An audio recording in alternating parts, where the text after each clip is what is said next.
Umur 8 tahun, Naila ditinggal selama-lamanya oleh kedua orang tuanya yang meninggal karena kecelakaan.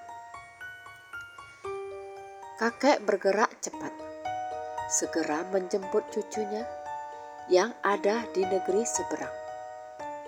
Karena selama ini Naila dan orang tuanya tinggal di Malaysia. Kakek pun membawanya ke rumah kosnya dan menyuruh Naila menempati kamar tersebut. Kakek pun membesarkan Naila seorang diri, karena istrinya sudah lama berpulang ke rahmatullah. Limpahan kasih sayang pun diberikan kakek untuk cucu satu-satunya itu, karena kakek hanya memiliki satu anak, yaitu ayahnya Naila. Segala kebutuhan Naila pun dipenuhi kakek. Mengingat itu semua, segala rasa bersalah memenuhi dada Naila. Lalu, karena tidak sanggup menahan malu atas perbuatannya, Naila memilih bundir dengan menyayat tangannya sendiri. Bundirnya Naila tidak hanya menghilangkan nyawanya sendiri, tetapi juga bayi di dalam kandungannya. Lalu, bagaimana kabar Aldo, pria yang telah menghamili Naila? Ternyata, walaupun ia memilih kabur saat itu, hatinya tetap tak tenang. Semakin ia lari dari tanggung jawabnya, perasaan bersalah semakin menggerogotinya. Ia ingin bertanggung jawab, karena di lubuk hatinya yang terdalam, ia masih sangat mencintai Naila. Tetapi, ia terlalu takut menghadapi kenyataan. Ia tak berani jujur kepada orang tuanya atas apa yang telah dilakukannya bersama Naila. Apalagi pada kakek Naila, ia lebih takut lagi. Satu-satunya orang yang tahu situasinya saat itu cuma adik laki-lakinya. Si adik yang saat itu bahkan baru berusia 14 tahun, bisa bersikap lebih bijak. Ia mengatakan, lebih baik si abang mempertanggungjawabkan perbuatannya.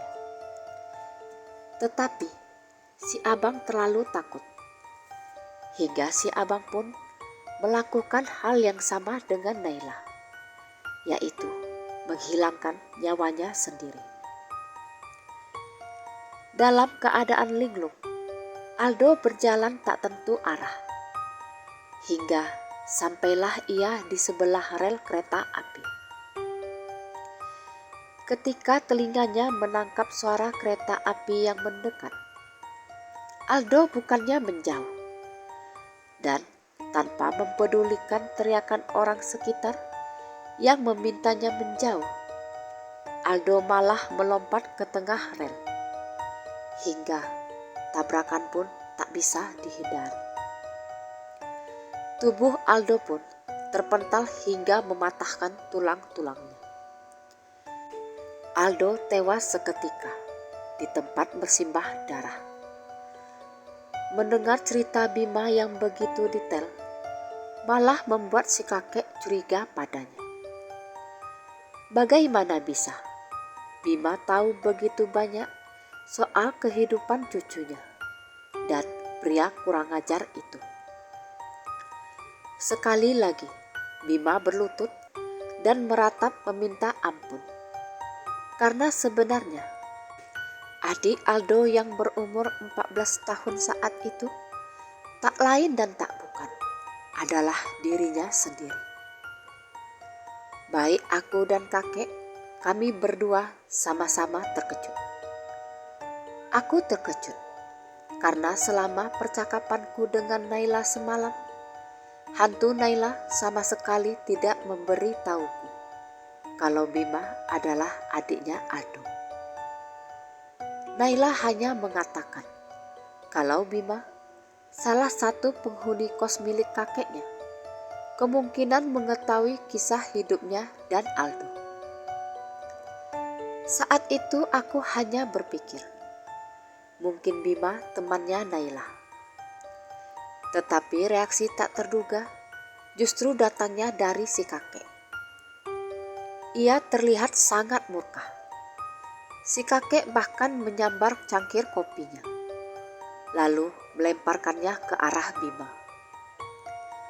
Nasib baik si Bima, karena cangkir itu sudah kosong. Kalau tidak, pasti ia akan kelojotan, terkena kopi panas. Bima hanya diam saja saat cangkir itu menghantam kepalanya. Si kakek pun bertanya, "Kau ngekos di sini, tapi kenapa kau diam saja dan tidak memberitahuku?" bentak kakek dengan geram. Bima menjawab, "Aku memang sengaja ngekos di sini, Kek. Sejak Bang Aldo tewas, aku merasa bersalah juga. Aku ingin minta maaf pada Kak Naila juga pada kakek atas kelakuan Bang Aldo yang lari dari masalah. Aku ingin memberitahu Kak Naila kalau Bang Aldo sudah meninggal. Tapi saat aku datang, berita yang kudengar sangat tak terduga. Ternyata Kak Naila melakukan hal yang sama dengan Bang Aldo. Aku sebenarnya ingin memberitahu kakek secepatnya. Tetapi setiap melihat kakek, entah kenapa keberanianku lenyap begitu saja. Maafkan aku, Kek." Bima menangis dan terlihat jelas itu tangis penyesalan. Tapi si kakek bersikeras bahwa seharusnya Bima mengatakan sebenarnya, apapun risikonya. Bima pun berkata kalau ia sudah terlanjur menyukai si kakek, sehingga tak sanggup mengungkapkan kebenaran yang nantinya bisa melukai perasaan si kakek. Si kakek lalu menangis sambil sesekali menyebut nama cucunya. Jadi rupanya selama ini hantu Naila yang sebelumnya tinggal di kamar itu bukannya ingin menakuti penghuni kamar, tetapi dia hanya ingin seseorang menyampaikan permintaan maafnya karena telah mengecewakan kakek yang selama ini sudah membesarkannya. Naila juga ingin seseorang itu menyampaikan bahwa si kakek tidak perlu merasa bersalah karena keputusannya yang bodoh, karena telah mengakhiri hidupnya, bahkan hidup anaknya sendiri.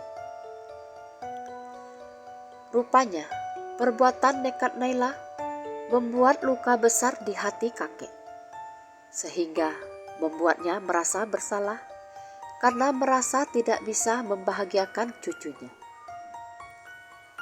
Kakek menyesal kenapa Naila bisa berbuat senekat itu. Seandainya Naila berani berterus terang, si kakek akan tetap menganggapnya sebagai cucu dan tak akan pernah meninggalkannya begitu saja. Si kakek bahkan siap menafkahi anak Naila, yang berarti itu adalah cicitnya sendiri. Akhirnya, aku sebagai pemilik kamar memutuskan mengadakan pengajian untuk mendoakan arwah Naila supaya tenang di sana. Dan sejak saat itu, aku menjadi pemilik terlama kamar peninggalan Naila. Kemudian suatu hari, si kakek dengan entengnya meminta kenaikan harga kamarku menjadi 500.000. Dengan sigap aku mengingatkan si kakek akan janjinya ketika aku memaksa tinggal di sana. Saat itu jelas si kakek berkata, selama kau betah, silahkan tempati kamar itu dengan harga 300.000. Mendengar itu, si kakek hanya tersenyum kecil sambil manggut-manggut. Aku yakin sebenarnya si kakek cuman bercanda dalam usahanya ingin mendekatiku untuk dijadikan sahabat barunya. Aku pun semakin akrab dengan penghuni kos lainnya. Bahkan kami seakan-akan seperti keluarga besar berkumpul di satu komplek perumahan. Pekerjaanku di kantor juga berjalan lancar. Bahkan aku pun mendapat kenaikan gaji yang membuat tabungan untuk adikku semakin menggendut. Betapa bahagianya aku. Lalu setelah itu, apakah hantu Naila benar-benar pergi? Ternyata tidak semudah itu, Ferguson. Walaupun aku sudah mengadakan pengajian untuknya, arwah Naila tidak pergi seutuhnya. Dia sesekali masih mau menampakkan dirinya di depan mataku. Saat aku memintanya pergi, dengan entengnya dia berkata, "Sepertinya aku mulai menyukaimu. Bagaimana kalau kita berteman?" Aku menanggapinya dengan ekspresi datar. Aku berkata, dia boleh menampakkan dirinya kalau dia mau.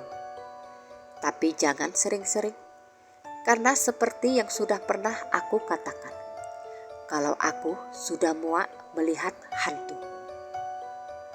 Dan tolong jangan menampakkan diri di kamar mandi, apalagi dengan kondisi bersimbah darah, karena aku tak nyaman melihatnya. Dan jangan nangis lagi, karena itu sangat mengganggu, apalagi kalau pas aku ingin tidur.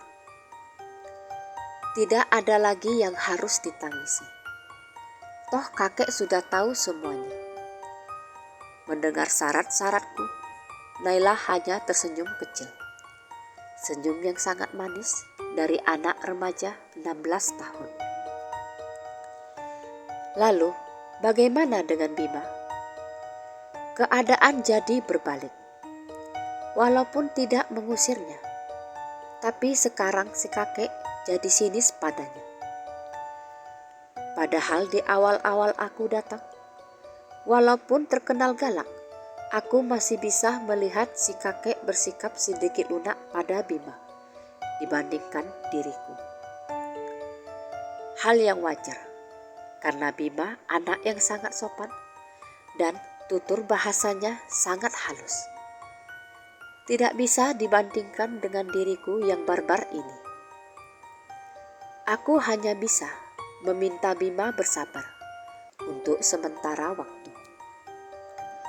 Mungkin kakek terlalu kecewa pada Bima yang sudah dianggapnya sebagai cucunya sendiri. Padahal kemarin-kemarin aku terus yang mendapat wajah masamnya. Sekarang si kakek jauh lebih hangat padaku. Lalu untuk Bima, seiring berjalannya waktu, aku yakin kakek akan bisa memaafkannya. Karena walaupun Bima adik dari pria yang telah menghamili Naila, tapi sebenarnya dia tidak bersalah. Kesalahannya cuma karena terlalu takut membuat kakek kecewa seandainya ia berkata jujur. Tetapi Bima tetaplah anak muda yang naif. Perasaannya terlalu halus. Dan dia tak tahan juga diperengutin terus sama si kakek. Akhirnya suatu ketika, Bima memintaku menemaninya untuk pamit pada kakek. Ia ingin pindah ke kontrakan lain. Dan sekali lagi, Bima meminta maaf karena sudah membuat kakek kecewa. Mendengar itu, kakek hanya diam tanpa ekspresi. Diamnya kakek malah membuatku marah. Aku pun kembali memarahi si kakek. Kukatakan padanya, mau sampai kapan kakek menghakimi anak muda yang sama sekali tak bersalah ini? Si kakek berdalih kalau Bima telah membuatnya kecewa karena telah menyembunyikan fakta tentang siapa jati dirinya dan keadaan yang menimpa Naila. Ya sudah, tegasku. Kalau begitu, kakek harus kehilangan cucu sekali lagi. Aku tahu kakek sebenarnya menyayangi Bima. Tapi karena kebesaran gengsi, kakek malu mengakuinya. Kutanya si kakek sekali lagi, apa kakek benar-benar rela jika Bima pergi dari sana dan meninggalkannya? Aku memberitahu si kakek bahwa Bima pernah memintaku untuk tidak marah pada si kakek ketika kami bertengkar gegara aku melihat arwah Naila yang bundir di kamar mandi. Si kakek hanya mendengus. Lalu dengan sedikit membentak, dia menyuruh Bima memasukkan kembali barang-barangnya ke kamar. Aku sedikit jengkel mendengar bentakannya, tapi aku merasa lega. Itu sudah cukup membuktikan kalau perasaan sayang si kakek pada Bima nyata adanya. Pertengkaran kami pun menjadi tontonan penghuni kos lainnya yang hanya bisa menggeleng-gelengkan kepala mereka melihat si kakek galak bertengkar dengan perempuan cerewet seperti diriku. Pesanku di akhir video, terkadang jujur itu memang menyakitkan, tetapi menyembunyikan kebenaran jauh lebih menyakitkan.